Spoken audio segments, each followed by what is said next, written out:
মাননীয় সদস্য জনাব হাফিজউদ্দিন আহমেদ, 3 মিনিট। আপনাকে ধন্যবাদ। মাননীয় মন্ত্রী একটি বিল নিয়ে আসছেন মাননীয় স্পিকার।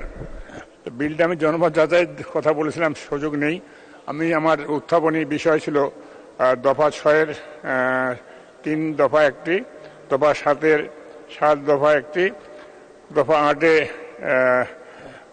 2টি। মাননীয় স্পিকার, আমার সংসদের টেবিল উত্থাপিত আছে, মাননীয় মন্ত্রী ইচ্ছা গ্রহণ করতে পারেন। মাননীয় স্পিকার, আমার কথা হলো যেটা একটু আগে পঙ্কজদা বলছিলেন, একটা মহিলা 3টা ওয়ার্ড মিলে নির্বাচন করবে, একজন পুরুষ 1টা ওয়ার্ড নির্বাচন করবে। মাননীয় স্পিকার, এই বৈষম্য, সবখানে বৈষম্য। মাননীয় স্পিকার, পার্লামেন্টে কথা বলতে বৈষম্য, ইউনিয়ন পরিষদ সব জায়গায় বৈষম্যের শিকার আমরা। মাননীয় স্পিকার, তার থেকে মহিলারা বেশি।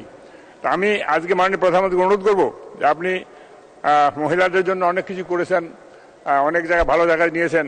আমার কথা হলো এই বৈষম্যটা, ইউনিয়ন পরিষদের বৈষম্যটা বিলে নিয়ে আসতে পারলে ভালো হতো।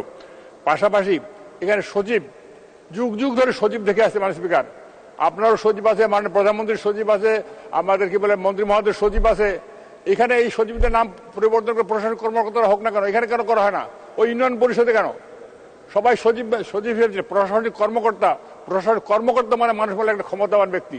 এখন এই কর্মকর্তা কি চেয়ারম্যান থেকে ক্ষমতাবান বেশি হয়ে যাবে না কি হবে? এই নামটা পরিবর্তন করে, এই নামটা পরিবর্তনের কি এমন মহাভারত একবারে জয় হয়ে যাবে আমার বোধগম্য হলো? মাননীয় স্পিকার, একটা সচিব থেকে নাম পরিবর্তন করে প্রশাসন কর্মকর্তা করতে হবে, তার কি এমন কর্ম আমি জানি। মাননীয় স্পিকার, সেই জন্য বলতে চাচ্ছিলাম যে আমার সংশোধনগুলো আছে এবং এই ইউনিয়ন পরিষদের চেয়ারম্যানদের ভাতা কত? মাননীয় স্পিকার, 4 থেকে 5 হাজার টাকা।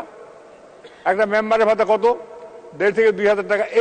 এই যে বৈষম্য, একটা চেয়ারম্যানকে সকালবেলা ঘুম থেকে উঠেই 100 টাকার মোবাইল পেট্রোল ভরতে হয়, তাকে উপজেলায় যেতে হয়, বিভিন্ন জায়গায় যেতে হয়। 30 দিনে যে 100 টাকা তেল ভরে 3000 টাকার তেল ভরতে যায়। মাননীয় স্পিকার, এই যে তার বেতন ভাতা যদি বাড়াতেন তাহলে মনে করতেন একটা বিলে কিছু সুবিধা আছে, একটা অন্য কিছু সুযোগ দিতেন, তাও মনে করতাম। চেয়ারম্যানদের বেতন ভাতা বাড়লো না, মেম্বারদের কোনো সুযোগ সুবিধা বাড়লো না।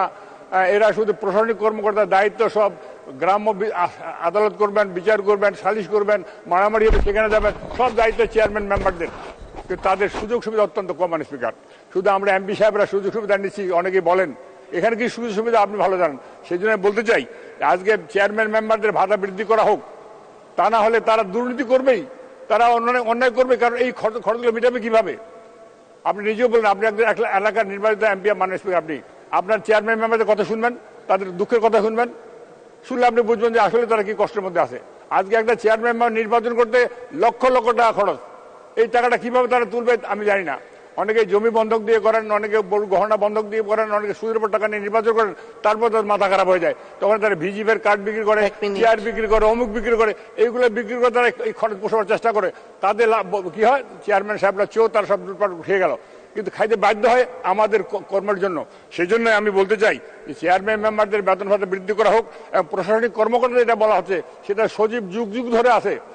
জেলা পরিষদের সচিব আছে, আপনার কি বলে আমাদের মন্ত্রী মহোদয়ের অফিসের সচিব আছে, সব জায়গার সচিব, আমাদের ব্যক্তিগত সচিব আছে। এই সচিব নামটি রাখবার জন্য আমি আবার প্রস্তাব করছি। আপনার ধন্যবাদ স্পিকার।